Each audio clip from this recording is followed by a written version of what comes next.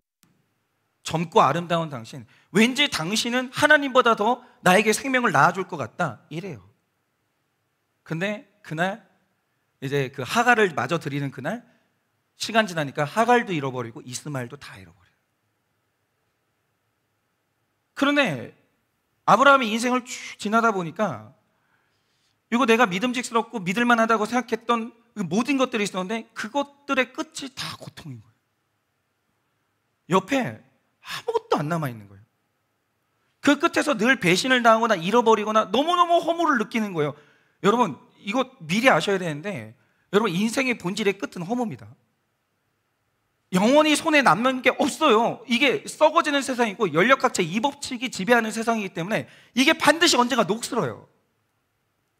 그래서 원래 인본주의자들, 유물론자들이 마지막에 경험하는 게 뭐냐면 그 허무주의예요. 허무주의. 너무너무 허무한 거예요. 그런데 어느 날 눈을 들어보니까 마지막에 그 끝에 남아있는 게 뭐냐, 하나님이 거기 변함없이 계시는 거예요. 그러니까 이 아브라함이 이제는 안 속는 거예요. 99세가 되니까 안 속는 게 뭐냐면 학벌, 재력, 외모, 여기에 절대 안 속는 거예요. 그러니까 아직도 속는 사람들이 있는 것 같은데 아브라함이 이제 안 속아요. 그게 뭐 의미 없다는 말은 아니에요. 그게 내 인생에 영원히 있지 않는다는 거예요. 예수 없는 학벌, 예수 없는 재력, 그게 어느 날 나에게 허물을 가져온다는 거예요. 그거를 간파한 거예요. 그래서 어느 날 아브라함이 알게 된 거죠. 예수님을 만나 자기 죄를 보는 사람이 마지막에 가장 좋은 사람이구나, 이거를 아브라함이 간파를 해요. 그런데 아브라함이 이렇게 변화되니까 찾아오신 예수님이 아무리 초라한 포장지에 숨겨져 있어도 그 안에서 나의 예수님을 발견하는 거예요. 왜냐? 말이 통하는 거예요. 그러니까 이런 거죠. 롯이 있어요. 믿을만 했죠. 중요한 게 뭔지 아세요? 끝에 가서 말이 안 통해요. 찢어집니다. 하갈 예뻤죠? 젊었죠? 결혼했어요? 끝에 가서 말이 안 통하네요. 어떻게 됐죠? 찢어져요. 여러분, 언어가 안 통하잖아요. 찢어져요. 그런데 중요한 게 뭐냐면 아브라함이 어느 날 이 초라한 행색에 이들을 만났어요. 아무것도 없는 것 같아요. 대화를 하는데 이들이 하나님을 믿는데 말이 통하는 거예요. 귀하다. 아, 귀한 사람들이 왔다. 이게 깨달아 알아지는 거예요. 왜냐? 나중에 천국 가면 마지막에 그 천국에 함께 있을 사람들이 이 사람들이거든요. 아브라함이 구속사를 살면서 이걸 간파해내요. 뭐가 귀한지를 알게 돼요. 나귀가 귀한 게 아니라 주 예수보다 귀한 게 없는 거예요. 그걸 아브라함이 간파해요. 여러분 어떠십니까? 아직도 믿음 좋고 예수 믿어도 학벌 없고 돈 없고 직업 평범하면 내 결혼 생활 아니고 같은 목장 할 수 없다, 이러십니까? 여러분, 저 회개해요. 저 돈에 고개 숙였던 것 같아요. 전 그랬던 것 같아요. 나는 그 사람이 타고 오는 차에 내 고개 숙였던 것 같아요. 생각을 해보니까 이 사람 학벌 딱 듣는 순간 한번 관심이 갔던 것 같아요. 저 좀 우상숭배하셨던 것 같아요.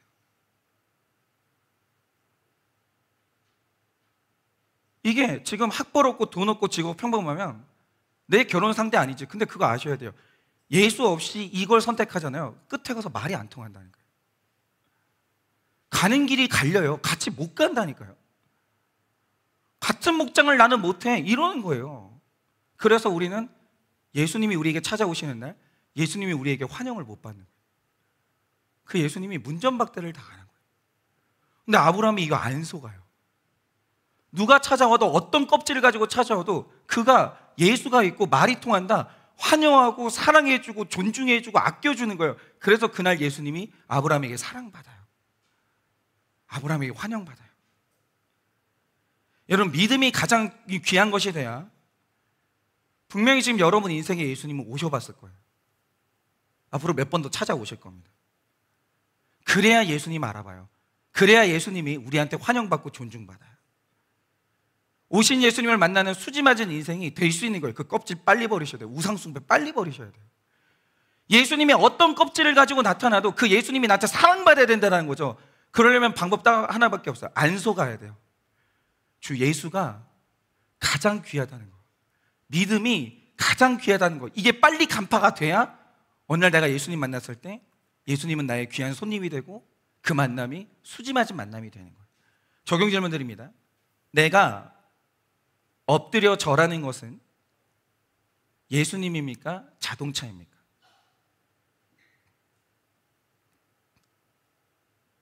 내가 엎드려 절하는 것은 예수님입니까? 자동차입니까?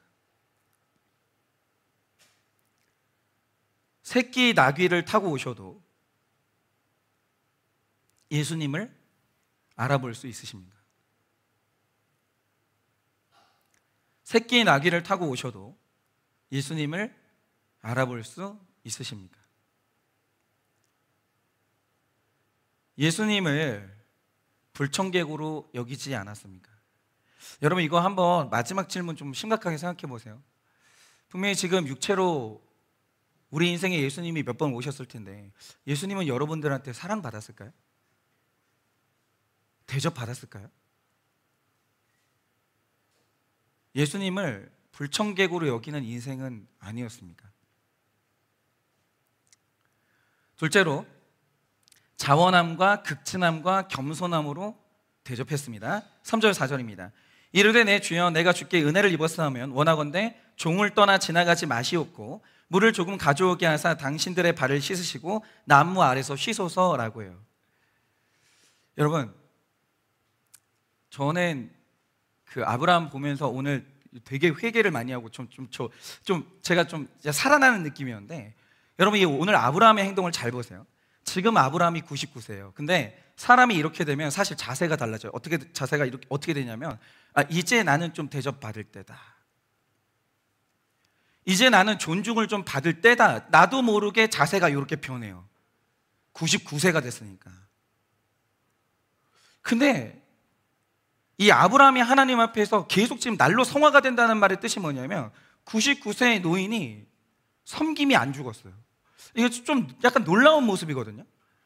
그런데 이런 노인에게 아무 이득이 안 되는 불청객이 3명이나 오늘 찾아온 거예요.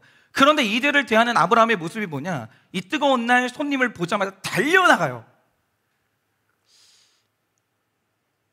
저는 좀 이게, 만약에 내 인생에 내가 목회 경력이 길어지고 혹시 지금보다 더 성도님들이 늘어나고 영향력이 늘어난다? 그래서 어느 날 내 삶에 섬김이 약간 사라진다? 이거 굉장히 좀 저한테는 약간 충격으로 다가왔거든요. 그러니까 나는 왜 내 아버지의 귀함을 나이를 먹으면서 계속 알게 되는 게 뭐냐면, 저희 아버지가 어릴 때 저한테 계속 교육했던 게 있어요. 현성아, 네가 목사가 되면 네가 하나님을 대리하기 때문에 하나님을 사랑하는 사람들이 나이에 관계없이 너를 존중해 줄 거야. 너에게 식사를 대접하고 너를 대신해서 힘든 일을 해주려고 할 텐데, 네가 그거에 젖고 네가 그걸 당연하게 생각하면 너 큰일 난다고 굉장히 경계를 하셨어요. 너 젊어가지고 네가 목사라고 해서 식사 자리에 앉으면 네가 물 뜨고 네가 젓가락 놓고 너 섬겨야 돼. 너 섬김 받는 거 습관되면 네 인생 망한다. 너 반드시 섬겨야 돼. 저희 아버지가 이 당부를 엄청 정말 굉장히 강조를 하셨거든요. 근데 왠지를 알겠는 거예요. 사람이 변해요. 사람이 있잖아요. 시간이 지나다 보면 이게 어느 날 섬김이 아니라 섬김 받는 게 이게 욕구가 올라와요, 사람이. 근데 아브라함이 이게 어떻게 이런지 모르겠는데 안 그래요. 손님들을 보자마자 달려나가요. 99세예요. 그러더니 이 초라한 사람들에게 주여라고 부르면서 마치 내가 아쉬운 게 있는 사람처럼 제발 그냥 지나가지 마시고 나로 하여금 당신들을 대접하게 해달라고 아브라함이 애원을 해요. 어릴 때는 이게 뭔지를 몰랐어요. 이게 왜 이러는지. 그래서 제가 큐티를 하면서 깊이 묵상해 보니까, 그리고 한인교회를 섬기다 보니까 이제 이유를 알겠어요. 왜 아브라함이 이들을 이렇게 귀하게 여길까? 왜일까? 왜 이들하고 공동체로 있고 싶고 왜 이들하고 대화를 하고 싶어 할까? 이제는 제가 알았어요. 왜 그러냐? 자, 일단 아브라함이 여기까지 하나님하고 배우지 않았어요. 아브라함은 몸으로 굴렀어요. 아브라함이 하나님하고 동행하면서 하나님이 누구인지를 알게 됐는데 이게 완전히 달라요. 근동지방의 신들하고. 그런데 그 중에서도 아브라함이 알게 된 게 뭐냐? 하나님이 뭘 제일 중요하게 생각하지? 하나님이 제일 좋아하시는 게 뭐지? 이거를 아브라함이 간파했어요. 이게 복받는 사람들의 특징인데, 그들은 하나님을 알아요. 근데 그 중에 제일 중요한 지식이 뭐냐면, 뭐가 하나님을 뛸 정도로 기쁘게 하는지를 알고 그것들을 해요. 그런데 이게 특이해요. 이게 정말 특이한데, 아브라함이 알게 된 하나님은 어떤 분이, 이게 좀 놀라운 건데, 다른 근동지방의 신들은 보통 부자가 신들하고 친해요. 우리는 비교 종교학을 배우거든요. 어김이 없어요. 다른 그러니까 무속신앙을 보세요. 돈 있는 사람이 효력이 더 큰 부적도 받아요. 맞잖아요. 효력이 있고 좋은 제사를 지나거나 구슬하거나 부적을 얻으려면 돈을 많이 내야 된다고요. 그래서 사실은 근동지방의 신들이 이렇게 신에게 가장 큰 이렇게 은택을 입는 사람들이 누구냐면 사실은 부자예요. 왜냐하면 근동지방의 신들이 큰 비싼 짐승을 잡아다가 큰 제사상 차리는 걸, 이런 걸 좋아하거든요. 그런데 아브라함이 처음에 애를 먹었던 이유가 뭐냐면, 하나님을 파악하는데 애를 먹었던 이유가 뭐냐면 하나님 안에 그 코드가 없는 거예요. 그러면 하나님이 기뻐하시는 게 뭐냐? 신명기 15장 10절을 보면 굉장히 독특한 건데 이렇게 기록해요.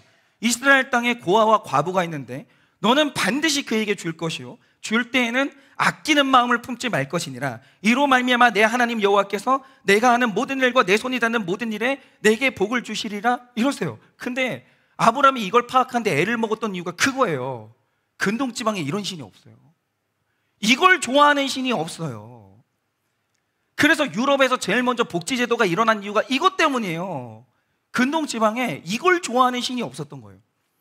그리고 잠언서 19장 17절을 보면 이렇게 말씀하십니다. 가난한 자를 불쌍히 여기는 것은 여호와께 꾸어드리는 것이니 그의 선행을 그에게 갚아주시리라 이러세요. 그러니까 이게 좀 어려운 게, 상식하고 어긋나는 게 뭐냐면, 하나님은 우리한테 빚지지 않아요. 하나님이 우리한테 주지. 근데 이상한 게 뭐냐면, 왠지 모르겠는데, 우리가 어려운 사람한테, 이 사람이 인생에서 어려울 때 이 사람을 도우면 하나님이 그걸 빚진 걸로 여겨요. 내가 너에게 빚진 걸로 여겨요. 야, 내가 너한테 은혜 줬으니까 네가 하는 거 당연하지, 이렇게 안 해요. 내가 너에게 큰 빚을 줬대, 고맙다, 이런다니까요. 그러니까 오늘 아브라함이 얼마나 성장했냐 하면, 그가 행색에 초라한 불청객들을 겸손하고 극진히 대접해요. 왜냐하면 이제 아브라함이 알아요. 야, 하나님이 이거 얼마나 좋아하실까? 야, 이거 하나님이 엄청 좋아하시는 건데, 이것도 내가 인생에 하나님이 기뻐하시는 일을 할 만한 기회가 왔네, 이러면서 그 극진히 대접을 해요. 그런데 우리가 여기에서 해야 될 중요한 질문은 이거죠. 왜 하나님은 환난당하고 빚지고 원통한 자를 왜 사랑하시냐, 이거예요. 이게 규명돼야 되는 거예요. 왜요? 그러니까 이건요, 목회를 좀 해보고, 이거는 사역을 해봐야 알아요.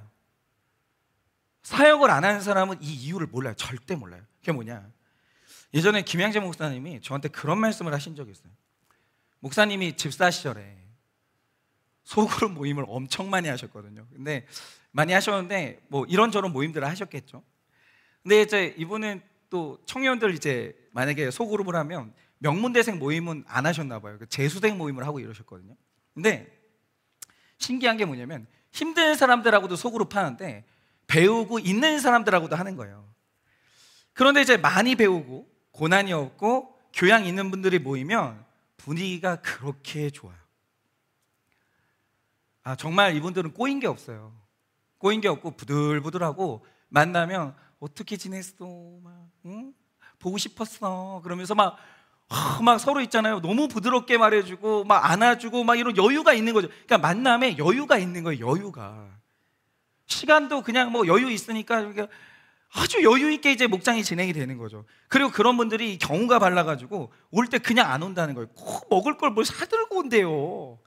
그래서 이제 이런 분들하고 모이면 잔치하는 거예요. 잔치. 우리 남편이 이번에 프랑스 갔다 왔는데 이거 좀 먹어봐, 뭐 이런 거 하는 거예요. 얼마나 좋아요. 그리고 중요한 게 뭐냐면, 이런 사람들이 모인 자리에 내가 껴있다? 나도 그 레벨인 것 같은 거예요. 너무 기분이 좋아요. 뭐였어요? 목사님이 경험하신 건 그거예요. 저희한테 그런 얘기 되게 많이 해주셨는데, 근데 목사님은 그걸 누리려고 모인 게 아니잖아요. 나는 인생에서 만난 하나님이 있기 때문에 그거 하려고 모인 거거든요. 내가 좋아하는 이 사람들이 예수 만났으면 좋겠는 거죠. 그래서 이제 모임이 딱 시작되면 시작을 하는 거예요. 고난이 축복이에요. 인생의 목적은요, 행복이 아니라 구원이고 거룩이에요. 요셉이 아니에요. 유다예요. 성경에 하나님이 우리를 살리시는 이 구속사를 말해요. 근데 신기한 게 뭐냐면, 죽어도 못 알아듣더래요. 정말 그게 너무 신기하더래요. 죽어도 못 알아듣더래요. 그러면 요셉은 뭐예요? 요셉은 믿음이 없어요. 왜 요셉이 아니라고 해요? 나는 우리 아들이 요셉처럼 살았으면 좋겠는데, 맨날 우리 아들한테 너 요셉 되라 요셉 되라 이러는데 한 번도 유다 되라고 말해본 적이 없거든요. 설명을 해줘요? 죽어도 못 받아들인대요. 죽어도. 그 기복적인 신앙의 자리, 지금 내가 누리고 있는 이 평안, 여기를 누리는 그 자리에서 한 발자국도 안 나가려고 한대요. 한 발자국도. 아주 적극적으로 거절한대요. 적극적으로. 선생님, 그거는 아닌 것 같아요. 아니, 하나님이 우리 인생에 행복도 주시지. 그러니까 행복이 싫어한다는 말이 아니잖아요. 그 말이. 아시죠? 무슨 뜻인지는. 그게 그 뜻이 아니잖아요. 근데 이걸 적극적으로 거절해요. 집사님은 너무 율법적이에요. 그러는 중에서 역시나 이제 그 자리에 이제 구속사를 못 알아듣는 귀부인이 한 번 계셨어요. 근데 뭐 이분은 남편분이 대단한 권세자고 이분도 못 알아듣죠. 당연히. 그냥 그냥 이제 모임이 좋으니까 나온 거예요. 사교 모임 하려고, 교회 사교 모임 하려고 나온 거죠. 근데 저는 이 권사님한테 직접 들은 얘기. 이분이 어느 날 믿고 사랑했던 남편이 바람을 피운 거예요. 근데 이분은 기준이 낮아요. 이제 지금은 다 이걸 지나가지고 기준이, 바람 기준이 뭐냐면 그냥 남자가 다른 여자 만났다 그냥 건강하다는 표시고 애를 낳아야 바람인 거예요, 이분은. 어쨌든 근데 이분이 이제 바람을 피웠는데 알고 보니까 내 남편이 애도 있는 거예요, 딴 여자 사이에. 그러니까 이 교양 있는 분이 손이 덜덜덜 떨리는 거예요. 정신줄 잡겠어요? 못 잡죠. 그래가지고 그때는 뭐 그냥 뭐 좀 젊은 집사가 이상한 말 한다 뭐 그렇게 취급했던 분인데 어디 말할 데가 없으니까 너무 수치스러워가지고 손을 덜덜덜 떴는데 이제 목사님한테 전화를 하신 거죠. 목사님 어떻게, 집사님 어떻게? 우리 남편 바람 피우는데 애도 있대, 나 어떡해? 그래서 막 한 거예요. 근데 그때 이제 구속사에 기습을 당하신 거죠. 그냥 뭐라고 하시냐면 할렐루야, 이제 말씀 들리겠네, 축하해. 그걸 뚝 끊어버리시더라고요.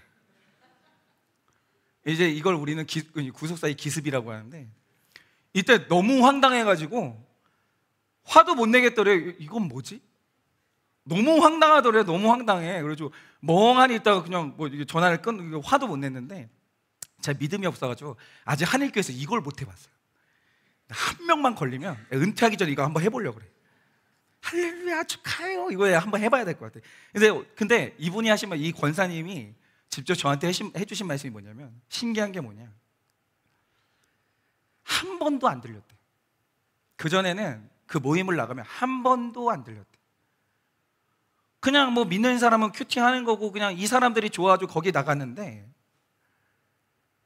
내가 고난이 오고 인생의 해달별이 다 떨어지고 내가 사랑받는 자, 사랑 못 받는 자에 떨어지고 원통한 자가 되니까 그날부터 신기하게 들리더래요. 이게 귀에 꽂혀버리더래요. 그렇게 들리는 거예요. 무슨 귀에다 대고 나팔 부는 것처럼 그렇게 들리더라는 거예요. 인생의 목적이 행복이 아니었구나, 구원이었구나. 인생이 무너지는 사건이 세워지는 사건이구나. 육의 성전이 무너져야 영의 성전이 세워지구나. 이게 있잖아요. 너무 신기하게 들리더라는 거예요. 그래서 결국 그 가정은 지금 남편도 돌아오시고 엄청나게 사람을 살리는 가정이 된 거죠. 여러분, 바로 이겁니다. 왜 하나님은, 그리고 오늘 말씀에 아브라함이 환난 당하고 빚지고 원통한 자를 왜 하나님이 이렇게 아끼고 사랑하냐? 그들이 하나님하고 소통해요. 그들이 하나님이 구속사의 말씀을 들고 오시잖아요. 그들이 하나님을 환영해요. 할렐루야, 할렐루야. 주님 너무 오르시고 하나님 너무 잘하고 계십니다. 주님, 내 자녀의 인생에, 내 인생에 이 고난이 왔어야 돼요. 하나님 너무 오르세요. 환난당하고 원통하고 빚진 사람들이 이게 하나님이 오시면 하나님을 사랑해요. 하나님을 환영해요. 그 하나님을 사랑하는 아브라함과 말이 통하는 거예요. 그러니까 그걸 아는 아브라함은 그 뜨거운 사막에서 환난당한 자들이 오니까 극진한 대접을 하는 거예요. 왜냐? 만나보니까 그들이 여호와 하나님을 사랑하는 거예요. 왜 아니겠어요? 예수님이 오셨는데, 예수님이 그 아버지를 얼마나 사랑하시겠어요? 근데 중요한 게 뭐냐면 말이 통하는 거예요. 나도 하나님 사랑하는데. 말이 통하는 거예요. 그러니까 극심한 대접을 했는데, 내가 말이 통한다고 손뼉 치면서 기뻐하고 대접했던 그 사람이 하나님의 아들 예수였던 걸 몰랐던 거죠. 구속사가 살아있으니까 이게 자동으로 되는 거예요. 여러분, 뭐가 기쁘세요? 기쁜 것은 인생에 환난이 없는 게 기쁜 게 아니에요. 이제 그만 좀 하고 깨달으셔야 돼요. 인생에 환난이 없는 게 기쁜 게 아니에요. 환난의 날에 말씀이 들리는 게 기쁜 거예요. 그러면 그 환난 들고 오시는 예수님을 만났을 때 기쁨으로 대접할 수 있는 거예요. 여러분, 환난 당하고 빚지고 원통한 자를 잘 대접하세요. 그래서 예수님이 찾아오시는, 그리고 그때 정말 나에게 오신 예수님이 나에게 대접받고 사랑받으시는 그 인생 되시기를 바라봅니다. 적용 질문 드립니다. 구속사의 말씀이 들린 사건은 무엇입니까? 구속사의 말씀이 들린 사건은 무엇입니까? 나와 말이 통하는 사람들은 어떤 사람들입니까? 나와 말이 통하는 사람들은 어떤 사람들입니까? 말씀이 안 통해도 존귀한 사람과 교제하고 싶으십니까? 말씀이 안 통해도 존귀한 사람과 교제하고 싶으십니까? 말씀이 통하는 기쁨을 느껴보셨습니까? 말씀이 통하는 기쁨을 느껴보셨습니까? 셋째로 섬김의 설렘이 있어야 영적 상속자를 주십니다. 6절, 7절, 8절입니다. 아브라함이 급히 장막으로 가서 사라에게 이르되 속히 고운 가루 세 스아를 가져다가 반죽하여 떡을 만들라 하고, 아브라함이 또 가축대에 있는 곳으로 달려가서 기름지고 좋은 송아지를 잡아 하인에게 주니 그가 급히 요리한지라. 아브라함이 엉긴 젖과 우유와 하인이 요리한 송아지를 가져다가 그들 앞에 차려놓고 나무 아래 모셔 섬에 그들이 먹으니라 라고 하십니다. 저는 아브라함을 보면서 예수님을 닮는다는 것, 그리고 성화된다는 게 뭔지 그걸 보게 됐는데, 아브라함이 지금 여기까지 오면서 그는 이제 다 알았어요. 그게 뭐냐면 내가 구원을 못 받는구나, 내 인생이 내 인생으로 구원을 못 받는구나, 이걸 알았어요. 그런데 이 아브라함이 죄인 되었다라고 할 때 이 죄의 모습이 어떻게 나타나냐, 이거는 너무 확실한데, 아브라함이 처음 등장하는 12장부터 오늘 말씀이 있기까지 아브라함이 사람 섬김 기록이 없어요. 그러니까 이런 거 있잖아요. 내가 그냥 한 3번 정도 사람 만나서 밥 사주고 힘내세요, 수고하세요, 이건 섬김이 아니라 그냥 교양이에요. 그런 걸 섬김이라고 말하지 못해요. 그러니까 이렇게 생각하시면 돼요. 섬김은 뭐냐면 엄마가 낳는 게 섬김이에요. 근데 왜 그런 거 있잖아요. 엄마가 죽을 만큼 기다리고 아파가지고 낳았는데 옆집 이제 처녀가 오더니 어머 예쁘다 1시간 안아주는 거예요. 이거는 만난 거예요. 이건 섬김이 아니라 그냥 예쁜 거예요. 섬김은 뭐냐면 낳는 거예요. 아브라함은 인생에 섬겼다는 기록이 없어요. 오히려 자기 목숨이 위태로워지면 아내를 버리는 사람이에요. 그런데 이런 사람이 하나님의 용서를 받고 사랑받으면서 이제 나도 하나님을 기쁘게 하고 싶다는 소원이 생긴 거예요. 하나님이 뭘 좋아하는 걸 알게 되니까. 그런데 그게 힘든 사람 섬기고 살리는 일이라는 걸 알게 됐는데, 그러자 오늘 말씀에 나오는 모습이 뭐냐? 그가 섬기는데 설렘이 있는 거예요. 근데 이게 왜 설레냐 하면 이런 거예요. 자기 인생에 제일 힘들 때 손잡아준 사람이 있었거든요. 도와준 사람이 있었거든요. 근데 나를 도와준 사람을 하나님이 극진히 대접하고 그의 인생에 복을 부으시는 걸 아브라함이 봤기 때문에. 제가 장담하는데 그 사람이 섬기는 삶을 살았냐 못 살았냐, 이거는 반드시 장례식장에서 나타납니다. 분위기가 아예 달라요. 근데 아브라함이 이걸 알게 된 거예요. 그러니까 이 사람이 사람 만나고 사람 섬기는데 이게 설레는 거예요. 그리고 기쁨으로 지친 자들을 섬기고 위로하고 이렇게 세우는 거죠. 그런데 이 성화되는 사람들이 이 특징이 있는데 섬김에 설렘이 있는 거예요. 근데 막 그런 분들 있잖아요. 막 이해는 가요. 왜냐면 이거 오래 하다 보면 좀 힘들어가지고 만약에 금요일 날 목장 한다면 목요일부터 가슴이 답답한 거예요. 또 모맥이나 겁나 처먹겠지 막 이러면서 막 가슴이 답답한 거예요. 막. 네. 막 하기 싫고 뭐 그럴 수 있죠. 그러나 하나님을 알고 하나님이 뭘 기뻐하는지 아는 사람들은 이 섬김에 설렘이 있어요. 저는 그런 분들을 만나는 영광이 있는데, 저희 교회에 지금 신앙생활 하시는 분 중에 진짜 요즘 뜨겁게 신앙생활 하시는 성도님이 많지만 그 중에 한 분이 계시는데, 이분은 지금 매주 목요일마다 오전에 이제 여자 목장을 하려고 인천에서 여기까지 그 지역에 사는 다른 집사님하고 같이 목요일마다 오시는 거예요. 그 연약한 여인들이 인천에서 목장하려고 오는 거예요. 대단하죠. 그런데 그 인천에서 여기까지 목요일마다 목장하려고 오시는 그 성도님이 불과 몇 년 전까지만 해도 교회를 아예 안 다녔던 분이에요. 그러면 이분이 이제 교회를 다니게 됐는데 그냥 교회를 다니냐? 그게 아니라 세례를 받고 가족들과 어머니까지 전도하게 됐어요. 굉장히 열심히 하세요. 그런데 이분은 그럼 이제 어떻게 이제 예수님을 만나게 됐냐? 이분이 남편분하고 같이 미국에서 한 1년 정도 사실 기회가 있었거든요. 그런데 여러분 아시는 대로 외국에 가면 한국 사람 만날 수 있는 커뮤니티가 교회밖에 없잖아요. 그래서 이제 이분들이 그것 때문에 그냥 교회를 간 거예요. 생전 처음으로 사람 만나려고. 근데 이분이 거기에서 권사님 두 분을 만나는데 그런 섬김을 처음 받아봤대요. 극진했대요. 극진하고 이게 사랑받는다는 게 이런 거구나. 근데 이분들이 이게 억지로 하는 게 아니라 겸손하게 설렘 가운데 너무 사랑해 주시는 거예요. 근데 이분이 제일 신기했던 게 뭐냐면 이런 거예요. 그 두 분이 이제 이렇게 만나가지고 산책 같은 걸 하잖아요. 그러면 대화 주제가 그거밖에 없대요. 이번 주에 누구를 섬겨야 되는데 어떻게 섬겨야 되며 뭘 섬겨야 되고 정말 그 얘기밖에 안 한대요. 만나면. 여기에 이분이 너무 감동을 받은 거예요. 그런데 이제 우리 성도님이 한국에 오실 때가 되어서 이제 들어오실 때 그분들이 자기 섬김에 대해서 아무것도 요구를 안 하죠. 왜냐하면 하나님이 기뻐하시는 게 좋아서 하는 거기 때문에. 그저 하시는 말씀이 뭐냐면 제발 꼭 한국 가거든 신앙생활 잘해야 돼. 그렇게 하시고 너무 영광스럽게도 저희 교회를 추천해 주셔서 오신 거예요.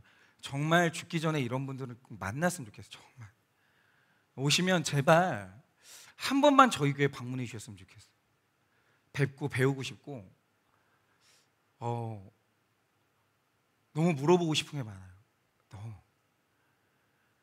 근데 이제 그래서 이제 오늘날까지 그 권사님들 같은 분들을 한국 와서 교회 오면 또 만나볼 수 있을까 해가지고 저희 교회 오셨고 신앙생활 지금 잘하고 계시죠. 바로 이거예요. 제가 오늘 여러분들한테 드리고 싶은 제일 중요한 메시지가 있는데 그게 뭐냐면 이런 거예요. 정말 도둑놈 심보를 가진 사람들이 세상에 존재하는데 그게 뭐냐면 남이 낳으면 남이 낳아서 잘 기르면 그 잘 기른 사람을 만나서 누리려고 하는 사람이 있어요. 그거는 죽는 날까지 여러분께 안 돼요. 여러분 이 세상에 제일 소중한 것들은 뭐냐? 다 낳는 거예요. 여러분 예수님을 만난다고 생각하세요? 제가 오늘 말씀 묵상하면서 제일 충격받은 게 이거였어요. 예수님은 만나는 게 아니에요. 예수님은 낳는 거예요. 마리아가 우리에게 보여준 게 그거예요. 예수님은 낳아서 만나는 존재지 남이 낳아가지고 예수님하고 막 진짜 산전수전 겪으면서 남이 만난 예수님을 남이 낳은 예수님을 나는 만나보겠다. 죄송한데 그 예수는 죽는 날까지 여러분 예수 못 됩니다. 예수는 낳는 거예요. 예수는 만나는 게 아니에요. 여러분 아브라함이 지금 이 과정을 왜 겪는 줄 아세요? 아브라함은 맨날 있잖아요. 만나려고 했어요. 내가 분명히 하나님 말씀하셨어요. 영적 우산은 낳는 거야. 낳는 건 기다리는 거고 아픈 거야. 그래야 네 자식 되는 거야 라고 말씀하셨거든요. 그래야 천국까지 같이 가는 거야 말씀하셨거든요. 아브라함이 그 수고 가기 싫은 거예요. 낳기 싫으니까 만나고 싶은 거예요. 롯을 만나려고 하고 엘리에셀을 만나려고 하고. 여러분 만나는 사람은 여러분께 아니에요. 여러분 열매 아니에요. 내가 낳은 것만 내 열매인 거예요. 여러분 낳는 거예요. 만나려고 하지 마세요. 그러니까 아브라함이 이 과정을 겪는 이유가 뭐냐? 그가 낳는 과정인 거예요. 이 과정 없이 만나려고 하는 거예요. 하나님이 그걸 거절하시는 거예요. 아니 영적 우사는 낳는 거야. 만나는 게 아니야. 그의 인생에 영적 우사가 아직까지 없는 이유가 뭐냐? 그가 나을 줄을 모르는 거예요. 섬길 줄을 모르는 거예요. 자기 아내 섬기는 것도 억울하고 심지어 자기 자녀를 섬기면서도 우울해하는 사람, 그런 사람이 무슨 영적 우사를 낳아요? 남이 힘들게 피땀 쏟아가지고 낳아놓으면 잘 기르면 남이 잘 길러놓으면 나는 만나겠다? 죄송한데 그거 떠납니다. 죽는 날까지 여러분의 열매는 못 되는 거예요. 여러분 낳는 거예요. 만나는 게 아니라는 거예요. 그래서 저는 지금까지 진짜 이거를 들은 거는 나는 몇 억짜리 지식이라고 생각하는데 김양정 목사님이 저한테 해주신 말씀이 그거예요. 너 좋은 부교육자 생겼으면 좋겠냐? 부교육자는 낳는 거야. 만나는 게 아니야. 네가 뭐 사례비 많이 주고 그래가지고 이 사람 아니면 갈아치우고 이 사람 아니면 갈아치우고 그러면 네 인생에 말씀 들리고 거룩하게 사는 부교육자 만날 거 아니야? 못 만난다. 부교육자는 낳는 거야. 네가 낳아. 남들이 열심히 키워놓으면 좋은 사람 하나 만나려고 한다? 못 만나요. 좋은 부교육자는 네가 낳아야 돼. 그래야 그 사람은 네 곁에 남고 그 사람이 하나님 앞에 올바로 서는 거야. 그러니까 네가 그들 섬겨. 마치 그들이 하나님인 것처럼, 그들이 네 담임 목사님인 것처럼 네가 섬겨, 네가 낳아. 와, 저는 이거 못 들었으면 어쩔 뻔했나 싶어요. 그래서 지금도 이 약물고 낳고 있잖아요. 저 이거 지금도 가슴에 품고 살아요. 좋은 성도 어떻게 만나요? 못 만나요. 다른 목사님이 피땀 흘려가지고 잘 길러놓은 성도 나는 만난다? 그렇지 않아요. 좋은 성도는요, 내가 낳아야 돼요. 그분 위해서 기도하고 울고 웃고 위기의 순간에 같이 밤잠 못 자면서 같이 걱정해주고 싸움에서 처방하고 내가 낳는 거예요. 그 사람이 내 열매인 거예요. 그 사람이. 저는 이거 못 들었으면 큰일 날 뻔했어요. 여러분, 제가 말씀드린 그 성도님은요, 제가 낳은 분 아니에요. 나는 만나본 적이 없지만 그 권사님들이 사랑으로 물질 쏟고 에너지 쏟고 기도해줘서 낳은 그 딸이 누구냐? 그분이. 천국에 가면 그 성도님은 제 열매 아니에요. 그 권사님들 열매예요. 저는 그냥 그분들한테 빚진 거예요. 제발 이 설교를 들으신다면 정말 한국에 오면 1시간만 좀 내주시면 만났으면 좋겠어요. 왜냐하면 물어보고 싶은 게 너무 많아요. 그런데 이 복을 왜 받아요? 하나님이 자기가 섬기는 분이거든요. 하나님은 만나는 분이 아니에요. 여러분, 하나님이 만난 적 있어요? 아니에요. 하나님은 낳아요. 하나님은 낳는 것밖에 못해요. 하나님은 남이 낳은 존재를 만나는 일은 없어요. 그래서 자신을 닮아 섬길 설렘 가운데 섬기는 자를 하나님이 사랑하시는 거예요. 그래서 제가 정말 이 말씀 듣고 저는 다시 회복됐어요. 이 섬김의 설렘, 나 다시 시작해야 되겠다. 하나님이 이거 이렇게 좋아하시는 건데 제가 좀 식어 있었거든요. 또 피곤했었고. 그래서 장로님들한테 여쭤보고 싶은 게, 혹시라도 예수님이 조만간 열흘 안에 찾아오실 수도 있는데 대접해야 되는데 먹을 것 좀 사놓으면 안 됩니까? 물론 유통기한 지나기 전에 제가 먹을 수도 있지만 어쨌든. 그래서 여러분, 섬김의 설렘을 회복하세요. 사람이 좋아서가 아니에요. 하나님이 너무 좋아하세요. 이 기쁨을 회복해서 저도 이제 다시 영적 후사를 낳으려고요. 저 요즘에 좀 이게 요령이 생겨가지고 나도 좀 만나면 안 되나? 그런 건 없어요. 낳는 거예요. 낳는 거. 그러면 여러분들도 섬김과 낳는 것의 기쁨을 회복해서 예수님 오시는 날 예수님이 여러분에게 사랑받았으면 좋겠어요. 예수님이 여러분에게 대접받았으면 좋겠습니다. 그런 인생 되시기를 예수님의 이름으로 축원합니다. 우리 찬양팀 나와주시고 적용 질문 드릴게요. 섬김에 설렘이 있으십니까? 섬김에 설렘이 있으십니까? 섬김으로 낳은 영적 후사가 있으십니까? 섬김으로 낳은 영적 후사가 있으십니까? 내가 당장 시작해야 할 섬김은 무엇입니까? 내가 당장 시작해야 할 섬김은 무엇입니까? 이 시간에 우리 다 같이 올해